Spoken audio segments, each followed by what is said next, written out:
Өсек қоғамда қай кезде де болған және бола береді. Қаңқу сөздер қайдан шығады? Оған кімдер жиілігеді? Халықтың назарында болған соң, енді өнер адам болған соң жиі өсекке ілініп қалатынымыз рас. Ол барлық өнерпаздарда болатын жағдай. Ал өсектің ең қызығы жұлдыздардың жеке өміріне қатысты алып қашпа әңгімелер. Жүкті кезінде барлығы сияқты фото, видео салмаған едім. Сонда адамдар мені өзі туған жоқ деп, баланы сол құрсағана мен туды деп айтып жүр екен. Келіннің рөлін сомдағанбыз, сол кездерде халықтың арасында тұрмысқа шығып кетті деп ата-анамыздан сүйініш сұрап, үйге құттықтап келгендер де болды. Бір қызығы.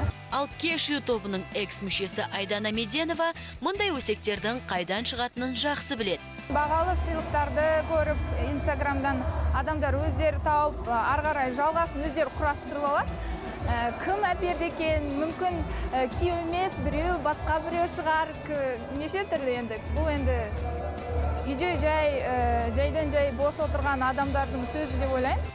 Мәселен, Мөлдір Әуелбекова Кешу тобынан кеткенде халық оны Мөлдір продюсер Бағы Мұхитдинованың күйеуімен көңілдес болған үшін Бая Мақсатқызы топтан қуып жіберді деп пайымдаған болатын.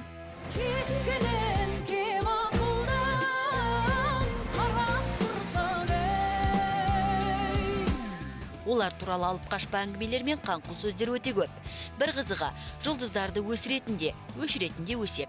Әдемі тобы осындай өзге елдің әнін орындап жүр дегенде жалған өсектер шыққан болатын. Дегенмен бұл әнді біз ұрлаған жоқпыз. Біз екі ел арасында шығармашылық байланыс орнатып, Сильвия Капянмен қазіргі таңда шығармашылық байланыстамыз. Өсек осы ән тұрғысында болса керек. Әдемай дуэтінің қыздары өздері туралы мұндай алып қашпа әңгімелердің болғанына тек қуанады. Өсектің кейде пайдасы да тиіп жатады. Өсекке қарап, түзеледі екенсің, басқаша ой пайда болады, неге олай болады деген. Оқиғаның басты кейіпкері әнші, продюсер, актриса Сиви Махмуди. Қандай жағдай шамына тигені белгісіз. Әйтеуір әріптесі Ринат Баситовтың көлігінің терезесінен сау жерін қалдырған жоқ. Анық қанығы өздеріне ғана аян. Алайда халық арасында мұның бәрі Сивидің қолдан жасаған қара пиары деп отыр. Пиар ғой, түсірген киноның ақшасын шығару керек. Соны ел көкке жаймай, бір жерге шақырып айтуға болмай ма? Фу, какой дешевый пиар. Почему по кузову не наносят удары? Фу, пиар дешевый.